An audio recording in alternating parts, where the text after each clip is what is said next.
I'm a foodie, so I like to eat. So I'm telling him, when we eat, and I'm always asking every 10 minutes. So it's like, that's the cook right there. I'm like, you box too? That's fish. What kind of fish? White. Ish was like, man, yeah, I'm the chef, man. I'm telling you, you're gonna love the food. I said, what kind of food you got? You got some greens, some mac? He's like, no. Some macaroni? He's like, no, bro, it's egg rolls. Cheesesteak egg. I'm like, I'm in Philly, I wanna eat a cheesesteak. He was like, no, cheesesteak egg rolls. Huh? He's like, don't worry about it. And he starts showing me the menu on the phone, and I'm talking about, nachos. I was foaming at the mouth. And for sure, egg rolls. Oh man. Estes, we on our way. This is in the heart of Philly.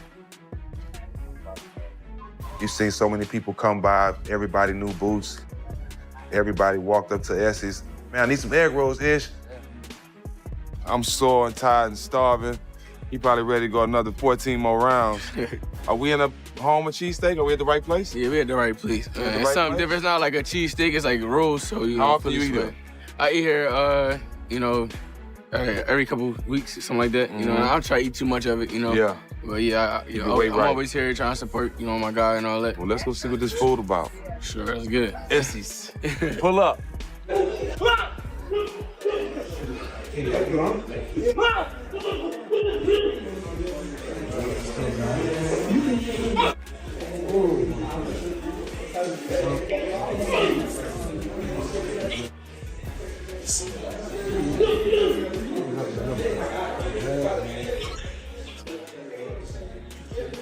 Oh, straight.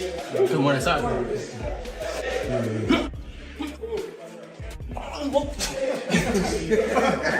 Do not do that. Yeah. Right on.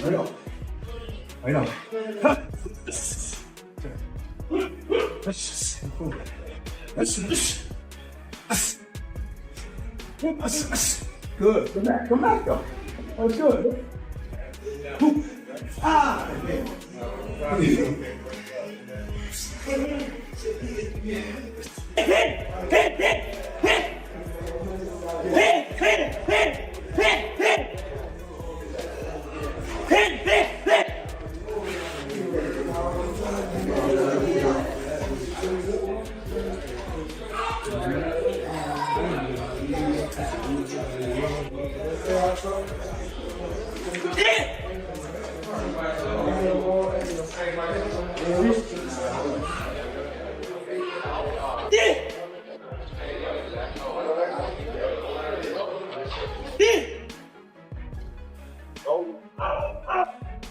Hey, shooting!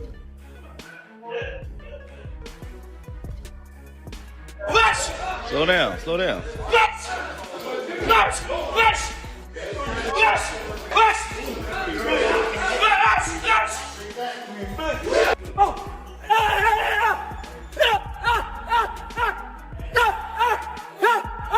Jaron Ennis stands on the verge of one of the biggest moments of his professional career.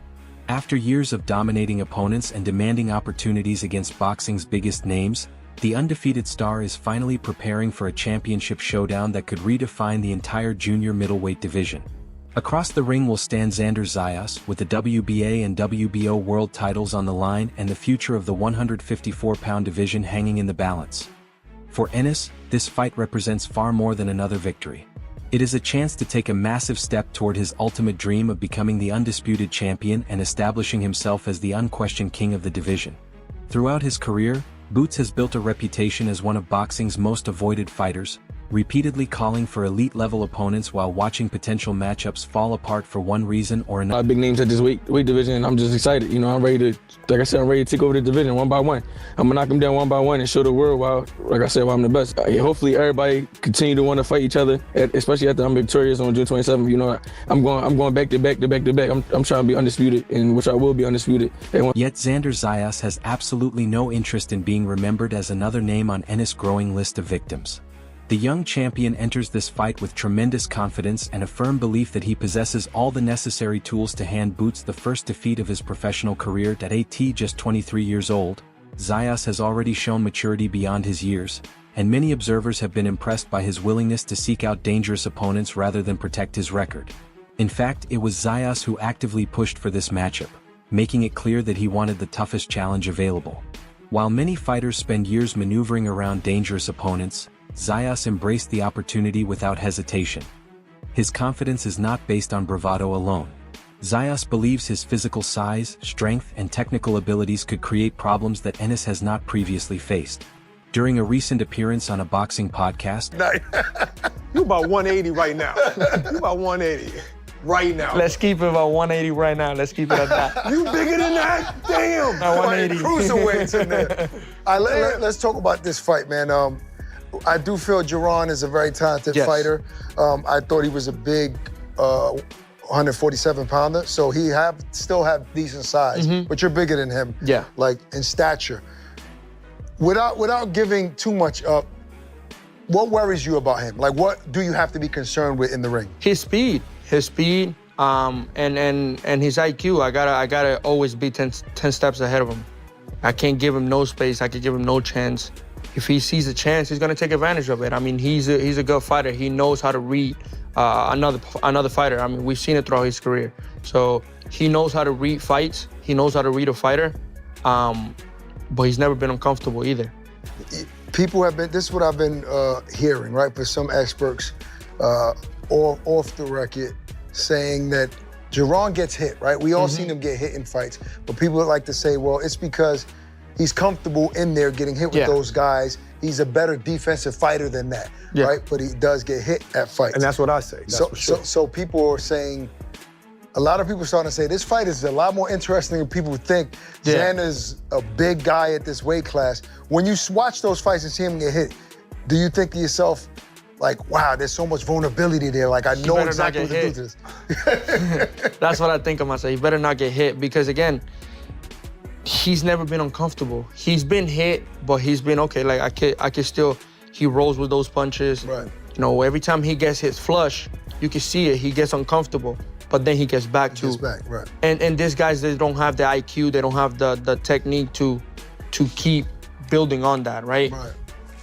I do, and you guys have seen it. I build on everything. On everything I do is just something added extra to that layer. And there's no fights that you can tell me I haven't seen nothing new from you. There's always something that I get better at. There's something that I improve at. And this fight, I will continue to do that. Again, it's easy to be there and be comfortable with all these guys and be comfortable getting hit. But what when you're not? Well, how is your brain gonna tolerate that? How is your brain gonna react to that? It's not. One of the most fascinating aspects of this matchup is the mentality that brought it together in the first place. Zayas recently explained why he actively pursued a fight that many others seemed determined to avoid. His answer was simple: greatness cannot be achieved by taking the easy road. According to Zayas, the best fighters should constantly challenge themselves against the highest level of competition available. He believes real growth comes from stepping into uncomfortable situations and embracing risk rather than avoiding it. That philosophy has become a defining part of his career and a major reason why fans have rallied behind him. Guys are killers. But no one really ever wanted to fight Jaron Ennis. No big names. Yeah. You know, and you got 2 belts already. You could have unified and tried to become undisputed, but you're fighting a guy that doesn't have a belt, but a guy that no one really wanted to fight. Yeah. True. How did you make that decision? Well, it's like I told you earlier. I don't shy away from anything. I want to be the best. I say I'm the best. This is the way you make it happen. They say he's the best. Let's prove it. It's only one way to prove it. We got to get in that ring. Yeah. At the end, it's easy to go on social media and talk all the talk.